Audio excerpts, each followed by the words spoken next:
Pasatron penganat articular மரபு மார்க்கத்தில் தியானம் சன்னியாசிகள் மட்டும்தான் செய்ய வேண்டுமா, இல்லை குடும்ப உறுப்பினர்களும் செய்யலாமா?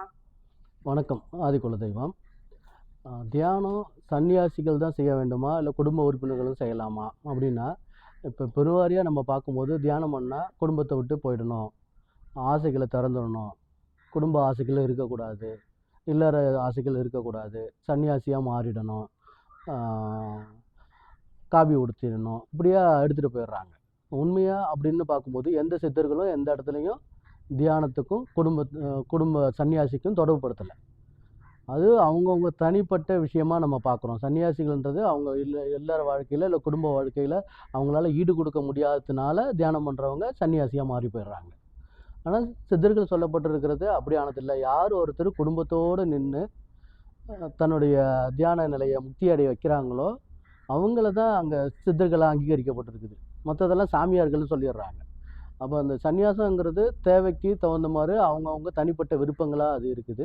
நம்ம முதல்ல இங்கே நம்ம பார்க்க வேண்டிய விஷயம், ஒரு குடும்ப உறுப்பினர் அப்படிங்கிற அடிப்படையில் ஒருத்தர் தியானம் பண்ணுறாரு அப்படிங்கிற இடத்துல கொஞ்சம் சிக்கல்கள் வரதான் செய்யும். ஒரு குடும்ப உறுப்பினர்களாக இருக்கிறவர் தியானம் பண்ணும்போது சில சிக்கல்கள் ஏன்னா அவர் ஒரு ஆள் மட்டும் அந்த குடும்பத்துக்கு சம்மந்தப்பட்டவர் இல்லை.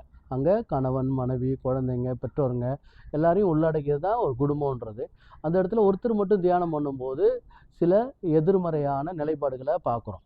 நிறைய குருமார்கள்ட்ட தியானம் கற்றுக்கிட்டவங்களை நம்ம பார்க்கும்போது கணவரோ மனைவியோ தியானம் கற்றுக்கிட்டாங்கன்னா அவங்க அந்த குடும்பத்துலேருந்து பிரிஞ்சு போகிறத நம்ம பார்க்குறோம். பிரிவு ஏற்படுத்த நம்ம கேள்விப்படுறோம். கணவன் மனைவியை விட்டுட்டு போயிடுறாங்க, மனைவி கணவனை விட்டுட்டு போயிடுறாங்க அப்படிங்கிறத பார்க்குறோம். உண்மையான நிலைப்பாடு இங்கே என்னென்னு பார்க்கும்போது, ஒரு குடும்பம்னு வரும்போது எப்படி தன்னுடைய இன்ப துன்பங்களில் சுய துக்கங்களில் குடும்பமாக ஒற்றுமையாக நின்று பங்கெடுத்துக்கிறாங்களோ அதேமாரி இந்த ஆன்மீகத்திலையும், அதாவது இந்த தியானத்திலையும் மனைவியும் பங்கெடுத்துக்கணும், கணவரும் பங்கெடுத்துக்கணும், பிள்ளைங்களும் பங்கெடுத்துக்கணும், பெற்றவங்களும் பங்கெடுத்துக்கணும் பார்க்குறோம். ஒரு குடும்ப உறுப்பினர்களுக்கு தேவையான காலகட்டம், தேவையான நிலைப்பாடு, தேவையான மந்திரங்கள் இதெல்லாம் சித்தர்கள் சொல்லியிருக்காங்க. இப்போ குருநாதர் அகத்தியர் என்ன சொல்லியிருக்காருன்னா, ஒரு குடும்பஸ்தன் இல்லை ஒரு குடும்ப உறுப்பினர்கள் ஒரு நாளைக்கு ஒரு நாழிகை தியானம் பண்ணணும்னு சொல்லிடுறாரு. ஒரு நாளைக்கு ஒரு நாழிகைன்னா நம்ம 24 நிமிடத்தை குறிக்கும். அப்போ அங்கே அந்த அந்த அந்த குடும்பத்துடைய நலம் விரும்பியாக இருக்கக்கூடிய கணவரோ மனைவியோ பெற்றவங்களோ பிள்ளைங்களோ எல்லாரும் ஒன்று சேர்ந்து அந்த கூட்டு பிரார்த்தனையாக அந்த தியானத்தை தினமும் ஒரு நாளைக்கு பண்ணிக்கிட்டு வரும்போது அந்த குடும்பத்தில் எந்த விதமான சிக்கல்களும் வராதுங்கிறத நம்ம கவனிக்கிறோம். இல்லை ஒரு மாடு இருக்குது, ஒரு மாட்டு வண்டி இருக்குது, அந்த மாட்டு வண்டியை 2 மாடு பூட்டி எடுத்துக்கிட்டு போகிறாங்க அப்படின்னா 2 மாடும் சமமாக போனால் தான் அந்த வண்டி சரியான இடத்துல போய் சேரும். இல்லை ஒரு மாடு இந்த பக்கம் இழுத்துக்கிட்டு ஒரு மாடு பின்னாடி இழுத்துக்கிட்டு இருந்துச்சுன்னா அந்த வண்டி போய் சரியாக சேராது. அதே மாதிரி தான் குடும்பமும். ஒரு கணவனோ ஒரு மனைவியோ இருக்கிற பட்சத்தில் அவங்க 2 பேரும் சமமாக அந்த தியானங்களை அவங்க எடுத்துகிட்டு போகும்போது மிக எளிதான வெற்றி அடைகிறாங்க.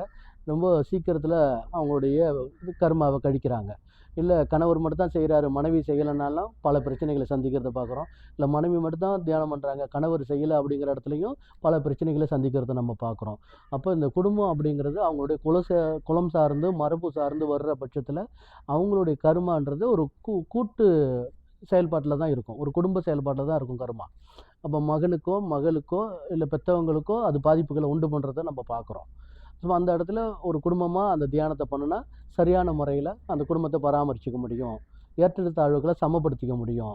இல்லைன்னா அந்த ஏற்றத்தாழ்வுகளே நாளடைவில் அந்த குடும்பத்துக்கு பிரச்சனையாக உண்டு பண்ணிக்கிட்டே இருக்கிறத நம்ம பார்க்குறோம். இதை புரிஞ்சுக்கிட்டு முடிஞ்ச அளவுக்கு குடும்பத்தோடு தியானம் பண்ணுறது தான் அந்த குடும்பத்தை பாதுகாக்கிறதுக்கான சரியான வழி அப்படின்னு நம்ம சொல்கிறோம். தொடர்ந்து பேசுவோம். நன்றி, வணக்கம்.